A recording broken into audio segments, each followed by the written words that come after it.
السلام علیکم، welcome back to my YouTube channel. میں ہوں ایڈوکیٹ محمد شفیق مسعود۔ جیسے آپ کو پتہ ہے کہ ہم نے ایک لیکچر سیریز شروع کی ہے constitution and political history of Pakistan. اس کا کل ہم نے پہلا لیکچر کیا تھا، پہلے چیپٹر کا the state of undivided India. اس میں سب سے پہلا جو انٹروڈکشن ہے اس میں ہم نے وہ کور کیا تھا پہلے لیکچر میں۔ آج ہم دوسرے لیکچر میں ہم برٹش ایکسپینشنزم ان انڈیا، جو اس کا دوسرا ٹاپک ہے، وہ پڑھیں گے۔ لیکن کل والا ہم تھوڑا ریوائز کرتے ہیں۔ اس میں سب سے پہلے ہم نے یہ دیکھا تھا کہ مسلمس جو تھے حضور پاک صلی اللہ علیہ وسلم کے دور میں ہی سب کانٹیننٹ میں آ گئے تھے۔ اس کے بعد ہم نے پڑھا تھا کہ محمد بن قاسم نے جب سندھ فتح کیا تو مسلم کی اکثریت ہو گئی۔ پھر اس کے بعد ہم نے شہاب الدین غوری کا ذکر کیا تھا 1992 میں دہلی میں اسٹیپ بائی اسٹیپ اس کے فتوحات سے آہستہ آہستہ اس میں مسلم کی اکثریت ہوتی گئی۔ پھر دہلی سلطنت جو قائم ہوئی، قطب الدین ایبک نے جو قائم کی تھی، اس کا پھر کیسے وہ حکومت کرتا تھا، کون سی فارم آف گورنمنٹ تھی، اس پہ بھی ہم نے بات کی۔ پھر اس کے بعد مغل کا جو دور تھا اس پہ بھی ہم نے بات کی، جو بابر جو فاؤنڈر تھا مغل ڈائنیسٹی کا، اس پہ پھر اکبر پہ بھی تھوڑی سی ہم نے بات کی، جس پہ اس نے اکبر دین الہی قائم کیا تھا۔ نان مسلم ہندو اور مسلم کو انہوں نے اکٹھا کیا تھا، مطلب انہوں نے شادی کی تھی ہندو لڑکی سے، اور اپنے بیٹے کا بھی اس نے ہندو لڑکے سے کروائی تھی شادی، اور جو ٹیکس تھا ہندوؤں پہ وہ بھی ختم کیا تھا۔ کاسٹ بھی اس نے اللیگل کیا تھا۔ لیکن اس میں پھر ہم نے یہ بھی بولا تھا کہ مغلز کا جو ایڈمنسٹریٹو اسٹرکچر تھا وہ آج کے دور میں بھی انڈیا اور پاکستان میں ماڈرن جو دور ہے اس کا بیس ادھر سے آیا ہے۔ پھر اس کے بعد ہم نے اورنگزیب کے دور کی بھی بات کی۔ اس میں ہم نے فتویٰ عالمگیری کا جو اسلامک لا، مسلم لا جو تھا اس کو کمپائل کیا تھا، اس پہ بات کی تھی۔ پھر اس کے بعد ہم نے اورنگزیب کا جو مطلب دور تھا وہ آخری مغلیہ سلطنت کا جو گلوری اور پاور جو جس میں تھا وہ یہاں تک تھا۔ اس کے بعد برائے نام 1857 تک قائم تھی، لیکن وہ پھر اتنی پاورفل نہیں رہی۔ پھر ہم نے یہ جو ایسٹ انڈیا کمپنی، یہ برٹش نے جو فرینچ، پرتگیز اور ڈچ کو شکست دے کے ڈومیننس حاصل کی تھی ادھر انڈیا پہ رول کرنے کی، اس پہ بات کی تھی۔ پھر اس کے بعد آج کا جو لیکچر ہے اس پہ ہم بات کریں گے کہ برٹش ایکسپینشنزم ان انڈیا، مطلب برٹش انڈیا میں کیسے آئے، تو اس پہ ہم بات کریں گے۔ ایسٹ انڈیا کمپنی سے پھر وہ حکومت میں کیسے آ گئے، یہ پورا جو پہلے ویڈیو میں دیکھو، یہ پورا لیکچر تقریباً 1 پیج کا ہے۔ میں نے اس کا ایک فلو چارٹ بنایا ہے، اس کے ذریعے میں آپ لوگوں کو سمجھاؤں گا۔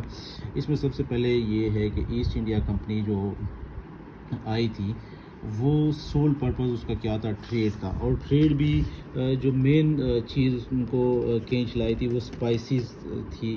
کوئن الزبتھ جو 1 تھی، انہوں نے 1600 میں ایک چارٹر دیا تھا، اس میں فری ٹریڈ رائٹ دیا تھا۔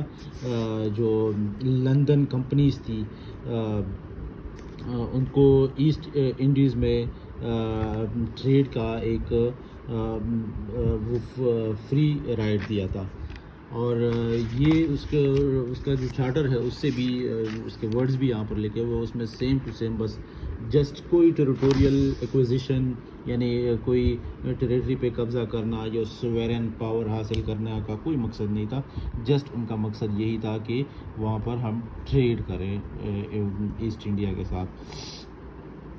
اور اس کے بعد جو تھی اس میں، چونکہ وہاں پر جو دور حکومت تھی وہ آپس میں اتنی ایڈمنسٹرڈ نہیں تھی، مطلب اتنی آرگنائز نہیں تھی، جس کی وجہ سے اب اس سے ہی ہم اندازہ لگا سکتے ہیں کہ ایک کمپنی جو ٹریڈ کے لیے آئی اور پھر وہ پورا کمپنی سے ہی پورے ایک ملک کا، ایک ٹیریٹری کا وہ پاور کنٹرول کر گئی، اس سے ہی اندازہ لگا سکتے ہیں۔ ہم اسٹیپ بائی اسٹیپ دیکھتے ہیں۔ پہلے اس میں فری ٹریڈ کا جو ایگریمنٹ تھا، چارٹر 1600 میں کوئن الزبتھ نے جو دیا تھا ٹریڈ کا جو رائٹ، کمپنیز کو. پھر اس کے بعد پاور اس وقت صرف یہ گرانٹیڈ تھی کہ وہ they can make laws, impose fines and maritime جو ایمرجنسیز تھی وہ امپوز کر سکتی تھی. اس کے علاوہ کوئی وہ نہیں تھا. جہانگیر اس میں یہ بھی جو مین وہ ہے کریکٹر کہ جہانگیر نے پرمیشن دیا تھا کہ آپ فیکٹری سیٹ اپ لگاؤ، اور پھر گجرات میں ہی ٹریڈ کا with out control and influence from the central government.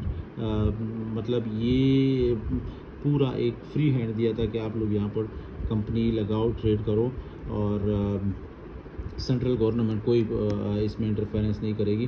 اس وقت جو گجرات کا پرنس تھا وہ خرم تھا، اس نے بھی کوئی آبجیکشن اس پہ نہیں ریز کی، اور ساتھ میں بلکہ انہوں نے کیا کیا کہ کمپنی کے جو انٹرسٹ تھے اکثر اوقات اس نے اسی کو ہی پروٹیکٹ کیا. پھر اس کے بعد آہستہ آہستہ یہ جو کمپنی کا جو یہ انٹرنل پاورز تھی، پھر اس کے بعد آہستہ آہستہ ایکسٹرنل اتھارٹی آئی 1661 اور 1683 میں. ایک دونوں ایئرز میں چارٹر آیا جس میں الاؤ کیا وار اور پیس ایگریمنٹ کا حق دیا کہ آپ ایک کسی گورنمنٹ کے ساتھ وار یا پیس ایگریمنٹ بھی کر سکتے ہو. برٹش نے ایسٹ انڈیا کمپنی کو یہ ایک پاور دیا، اور اس کے بعد آپ اپنی آرمی بھی بنا سکتے ہو. اور پھر اس کے بعد منٹ کوائنس بھی انہوں نے ایک اپنا بنا دیا تھا اس میں. پھر اس کے بعد جو اگلا جو اس کا مین جو وہ تھا کہ مطلب یہ دیکھو کہ ایسٹ انڈیا کمپنی کو پاورز دی جا رہی تھی، اور مین وائل جو مغل کا ڈکلائن تھا، جو ادھر ہم نے دیکھا اورنگزیب جو لاسٹ مغل امپائر تھا جس کے پاس پاور اور گلوری تھی، 1707 کے بعد مغل کا جو ڈکلائن ہے وہ شروع ہو گیا. یہ کوئنسیڈنس تھا کہ ایسٹ انڈیا اچھا ایک اس میں ایک اور ذکر ہے کہ ایسٹ انڈیا کمپنی جو تھی ایک وہ بینکرپٹ ہو گئی، پھر اس کے بعد دوسری نئی ایسٹ انڈیا کمپنی بنائی گئی، اور پھر اسی وقت مغل کا جو ڈکلائن تھا وہ بھی شروع ہوا. یعنی 1707 میں مغل کا ڈکلائن اور یہ نئی کمپنی آئی. پھر اس کے بعد اسی کا ہی فائدہ ان کو ملا. اور پھر ساتھ میں جو فرینچ جو ادھر ہم نے بات کی برٹش نے جو فرینچ، پرتگیز اور ڈچ کو ڈومیننس حاصل کی تھی کہ ہم انڈیا پہ یہی ڈومیننس کریں گے، آپس میں ان کا جو وہ ہوا تھا. تو یہ ساری کوئنسیڈنس کی وجہ سے ایسٹ انڈیا کمپنی آہستہ آہستہ پاورفل ہوتی گئی. ساتھ میں پھر اس کے بعد کچھ میجر فتوحات جو ایسٹ انڈیا کمپنی کو حاصل ہوئی، جس کی وجہ سے ان کا مزید زیادہ ہی پاورفل ہو گئی. اس میں جو پلیسی اور بکسر کا جو وار تھا، اس میں ایسٹ انڈیا کمپنی نے وکٹریز ان کو حاصل ہوئی، جس کی وجہ سے بہار، بنگال، اڑیسہ، ان سب کا کنٹرول ایسٹ انڈیا کمپنی میں آ گیا. اور پھر اس کے بعد میسور کا جو ہم نے 1799 میں آخری ٹیپو سلطان کو شکست جب ہوا، مطلب اس کی جو شہادت ہوئی، میسور بھی پھر ان کے ہاتھ میں آخری جو ریزسٹنس تھا وہ یہی تھا. یہ بھی جب ہٹ گیا تو ایسٹ انڈیا کمپنی آہستہ آہستہ پاور میں آتی گئی. اور پھر یہ جو انڈیا ہے یہ برٹش کی کالونی بن گئی. یعنی اب اس سے آپ اندازہ لگاؤ کہ ایک ویک فارم آف مطلب ان آرگنائزڈ قسم کی گورنمنٹ کی وجہ سے ایک کمپنی جو کہ صرف تجارت کے غرض سے آئی تھی، اور وہ پورے گورنمنٹ کا کنٹرول اپنے ہاتھ میں کر گئی اور ایک کالونی بن گئی سب کانٹیننٹ سے. تو یہ جو تھا یہ پورا برٹش اس طرح ایکسپینڈ ہوا انڈیا میں. اس کے بارے میں ہوپ فلی آپ لوگوں کو سمجھ آیا ہوگا، یہ لیکچر پسند آیا ہوگا. اگر آپ لوگوں کو پسند آیا تو آپ کو کائنڈلی لیکچر چینل کو سبسکرائب کر دو اور دوستوں کے ساتھ شیئر بھی کر دو. Thank you so much.